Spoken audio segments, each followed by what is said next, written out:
Hi friends, ಇವತ್ತು ನಾನು ನಿಮ್ಮನ್ನು ಕರ್ಕೊಂಡು ಹೋಗ್ತಾ ಇರೋದು ಪೂವರ್ ಐಲ್ಯಾಂಡ್ಸ್ ತಿರುವನಂತಪುರಂಗೆ. ಇದು ಪೂವರ್ ಐಲ್ಯಾಂಡ್ಸು. ಇಲ್ಲಿ ಈಗ ನಾವು ಜಸ್ಟ್ ಬೋಟ್ ರೈಡ್ನ ಸ್ಟಾರ್ಟ್ ಮಾಡಿದ್ದೀವಿ. ನಾವು ಅರ್ಲಿ ಮಾರ್ನಿಂಗು 9:30ಗೆ ಹೋಗಿರೋದ್ರಿಂದ ಜನ ಸ್ವಲ್ಪ ಕಡಿಮೆ ಇದ್ದರು. ಅದಕ್ಕೋಸ್ಕರ ನಮ್ಮದೇ ಒಂದು 2ನೇದೋ 3ನೇದೋ ಅನಿಸುತ್ತೆ ರೈಡು. ಸೊ ಬನ್ನಿ, ಪೂವರ್ ಐಲ್ಯಾಂಡ್ ಹೇಗಿದೆ ಅಂತ ಸ್ವಲ್ಪ ಎಕ್ಸ್ಪ್ಲೋರ್ ಮಾಡೋಣ.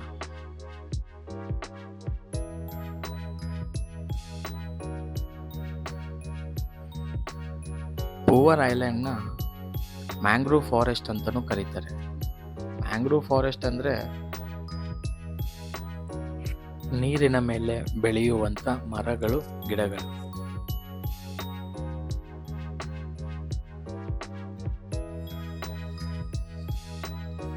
ಬೋಟ್ ರೈಡಲ್ಲಿ ಹೋಗ್ತಾ ಇದ್ರಂತೂ ಆ ಕಡೆ ಸುತ್ತಮುತ್ತ ಎಲ್ಲ ತೆಂಗಿನ ಮರಗಳು.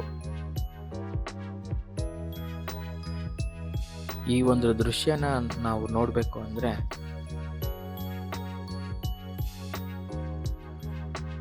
ಒಂದು ಸತಿ ವಿಸಿಟ್ ಮಾಡಬೇಕಾದಂಥ ಸ್ಥಳಗಳಲ್ಲಿ ಇದು ಒಂದು.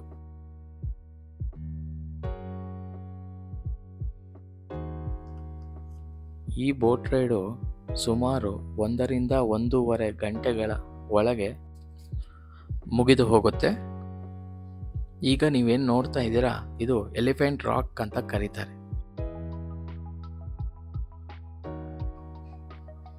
ಇದು ಬಂದು ಫ್ಲೋಟಿಂಗ್ ರೂಮ್ಸ್ ಅಂತ ಕರೀತಾರೆ. ಇಲ್ಲಿ ಸ್ಟೇ ಮಾಡಿದಾಗ ಅದರಲ್ಲಿ ಆಗುವಂಥ ಅನುಭವ ಅದು ಹೇಳೋಕ್ಕೆ ಅಸಾಧ್ಯ. ಹಾಗೆ ಆ ಒಂದು ಸೀನ್ರಿ ನೋಡ್ತಾ ಇದ್ದರೆ ಎಂಥವ್ರಿಗೆ ಆಗಲಿ ಮನಸ್ಸು ನೆಮ್ಮದಿ ಆಗುತ್ತೆ. ಬೆಳಗಿನ ಜಾವನೇ ಇಲ್ಲಿ ಫಿಶಿಂಗ್ನ ಶುರು ಹಚ್ಕೊಂಡ್ಬಿಟ್ಟಿದ್ದಾರೆ.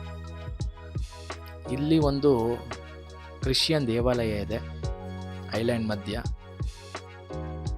ಸೊ ಇಲ್ಲಿಗೆ ಬಂದು ಅವರು ಅವರ ದೇವರನ್ನು ಪೂಜಿಸುತ್ತಾರೆ.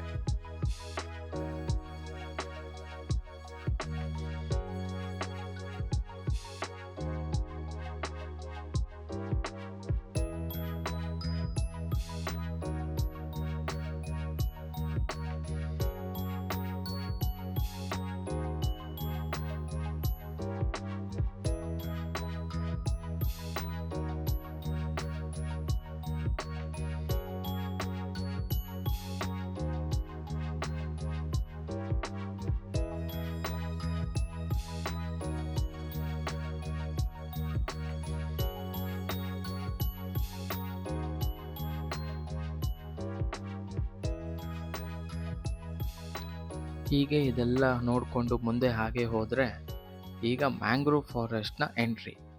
ಸೊ ಮ್ಯಾಂಗ್ರೋವ್ ಫಾರೆಸ್ಟ್ನ ನಾನು ಬರೀ ಫೋಟೋಸಲ್ಲಿ, ವೀಡಿಯೋಸಲ್ಲಿ ನೋಡ್ತಿದ್ದೆ. ಈಗ ಲೈವಲ್ಲಿ ನೋಡೋ ಅಂಥ ಒಂದು ಟೈಮ್ ಬಂದಿದೆ.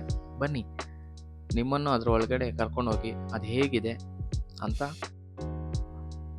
ನೋಡುವ ಸಮಯ. ಬನ್ನಿ, ಒಳಗಡೆ ಹೋಗೋಣ.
ನನಗೆ ಈ ಬೋಟಲ್ಲಿ ಹೋಗ್ಬೇಕಾದ್ರೆ ಆಶ್ಚರ್ಯ ಆಗಿದೆ ಅಂದರೆ, ಆ ಒಂದು ಸಣ್ಣ ಜಾಗದಲ್ಲಿ ಈ ಬೋಟ್ ಹೋಗುತ್ತಾ ಅಂತ. ಅದಾದಮೇಲೆ ಆ ಬೋಟ್ ಒಳಗೋದ್ಮೇಲೆ ನೋಡಿ ಫ್ರೆಂಡ್ಸ್, ಹೇಗಿದೆ ಮ್ಯಾಂಗ್ರೂವ್ ಫಾರೆಸ್ಟ್. ಈ ಗಿಡಗಳು ನೀರಿನ ಮೇಲೆ ಬೆಳೆದು ಅಲ್ಲೇ ಒಂದು ಐಲ್ಯಾಂಡ್ನ ಸೃಷ್ಟಿ ಮಾಡ್ಕೊಂಡಿದ್ದಾವೆ. ಇದ್ರೊಳಗೆ ಹೋಗುವಂಥ ಅನುಭವ ಮಾತ್ರ ತುಂಬ ರೋಮಾಂಚಕಕಾರಿಯಾಗಿರುತ್ತೆ. ನೀವು ಇದನ್ನು ಒಂದು ಸತಿ ಎಂಜಾಯ್ ಮಾಡಲೇಬೇಕು. ಇದನ್ನು ಯಾವ ಟೈಮಲ್ಲಿ ನೀವು ಹೋಗಬೇಕು ಅಂತಂದರೆ, ನೀವು ರಜಾ ದಿನಗಳಲ್ಲಿ ಹೋದಾಗ ರಶ್ ಇರುತ್ತೆ. ಸೊ ಆದಷ್ಟು ನೀವು ವೀಕ್ ಡೇಸಲ್ಲಿ ಪ್ಲ್ಯಾನ್ ಮಾಡಿದ್ರೆ, ಇನ್ನೊಂದು ಏನಪ್ಪ ಅಂದರೆ ನಿಮಗೆ ಜನ ದಟ್ಟಣೆ ಇರಲ್ಲ. ಆಮೇಲೆ ನೀವು ಆ ಒಂದು ನೇಚರ್ ಬ್ಯೂಟಿನ ತುಂಬ ಚೆನ್ನಾಗಿ ಎಂಜಾಯ್ ಮಾಡ್ಬೋದು.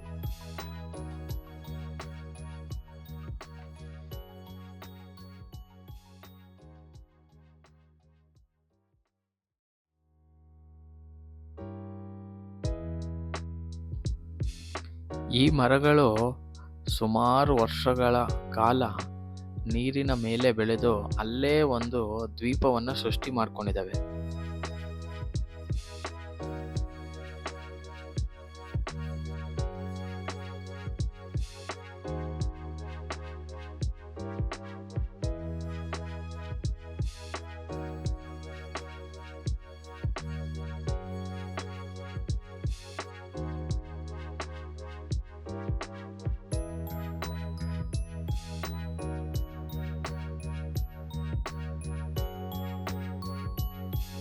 ಈ ಜಾಗನ ನೋಡ್ತಾ ಇದ್ರೆ ನಾವು ನಿಜವಾಗ್ಲೂ ಇದು ನೀರಿನ ಮೇಲೆ ಗಿಡಗಳು ಹೇಗೆ ಬೆಳೆದ್ವು ಅನ್ನೋದೇ ಒಂದು ನಮಗೆ ಆಶ್ಚರ್ಯ ಆಗುತ್ತೆ.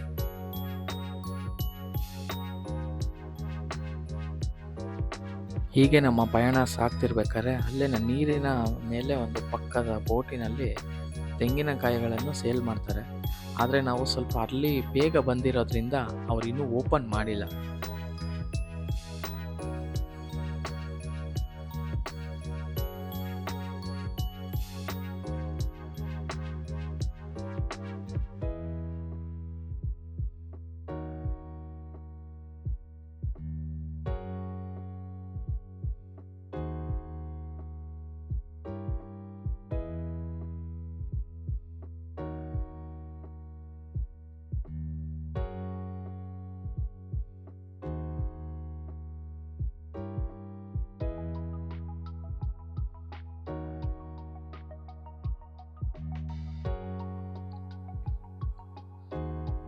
ನೋಡಿ ಈಗ ಬರ್ತಾ ಇದ್ದಾರೆ ಬಿಸ್ನೆಸ್ ಸ್ಟಾರ್ಟ್ ಮಾಡೋಕ್ಕೆ. ನಾವೇ ಅವ್ರಿಗಿಂತ ಮುಂಚೆ ಬಂದ್ಬಿಟ್ಟಿದ್ದೀವಿ.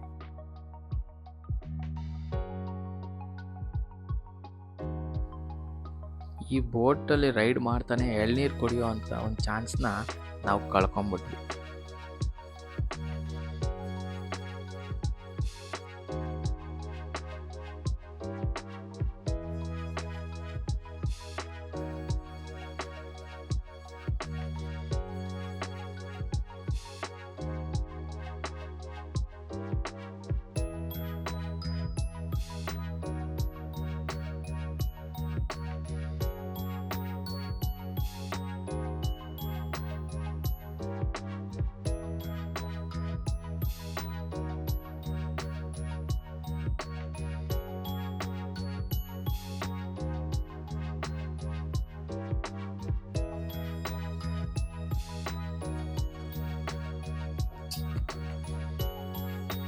ಈ ಒಂದು ಜಾಗದಲ್ಲಿ ಹೋಗ್ತಾ ಇರ್ಬೇಕಾದ್ರೆ ನನಗನ್ಸಿದ್ದೇನಪ್ಪ ಅಂದರೆ, ನಾವು ಯಾವುದೋ ಮಾಯಾಲೋಕಕ್ಕೆ ಬಂದ್ಬಿಟ್ಟಿದ್ದೀವಿ ಅನ್ನೋ ರೀತಿ ಫೀಲ್ ಆಗ್ತಾ ಇದೆ.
ಮ್ಯಾಂಗ್ರೋವ್ ಫಾರೆಸ್ಟ್ನೆಲ್ಲ ಮುಗಿಸ್ಕೊಂಡು ಹಾಗೆ ಈಚೆ ಬಂದ್ವಿ. ಇಲ್ಲಿನ ಒಂದು ಪ್ರಕೃತಿಗೆ ಮನ ಸೋಲಿದವರೇ ಯಾರೂ ಇಲ್ಲ. ಯಾಕೆಂದರೆ ಪ್ರಕೃತಿ ಕೊಡುವಂಥ ಸೌಂದರ್ಯ, ಅದರ ಅನುಭವ ಜೀವನದಲ್ಲಿ ನಮಗೆ ಬೇರೆ ಯಾವುದರಿಂದನೂ ಸಿಗೋಕ್ಕೆ ಆಗೋದೇ ಇಲ್ಲ ಅಂತ ನನ್ನ ಅಭಿಪ್ರಾಯ.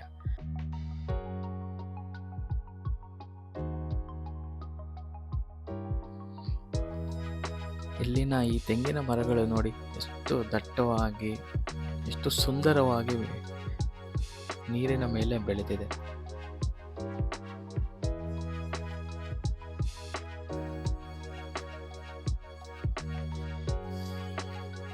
ಈ ಒಂದು ಜಾಗಗಳನ್ನು ಸುಮಾರು ಫಿಲಮ್ಸಲ್ಲಿ ನಾವು ನೋಡಿರ್ತೀವಿ, ಆದರೆ ಅದು ಯಾವ ಜಾಗದಲ್ಲಿ ತೆಗೆದಿದ್ದಾರೆ ಅಂತ ನಮ್ಗೆ ಅನುಭವ ಕೂಡ ಆಗಿರಲ್ಲ. ಸೊ ಇಲ್ಲಿಗೆ ಬಂದಮೇಲೆ ನನಗೆ ಅನುಭವ ಆಗ್ತಾ ಇದೆ.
ನಮ್ಮ ಈ ಸುದೀರ್ಘ 1 ಗಂಟೆಗಳ ಪ್ರಯಾಣದ ನಂತರ ನಮ್ಮ ಪ್ರಯಾಣ ಇನ್ನೇನು ಕೊನೆ ಆಗ್ತಾ ಇದೆ. ಆಗಲೇ ಬಿಸ್ನೆಸ್ ಎಲ್ಲ ಸ್ಟಾರ್ಟ್ ಮಾಡ್ಕೊಂಬಿಟ್ಟಿದ್ದಾರೆ. ಸುಮಾರು ಜನ ವಿಸಿಟರ್ಸ್ ಕೂಡ ಬರ್ತಿದ್ದಾರೆ. ವಿಡಿಯೋ ಹೇಗಿತ್ತು ಅಂತ ಲೈಕ್ ಮಾಡಿ, ಕಮೆಂಟ್ ಮಾಡಿ. Thank you so much.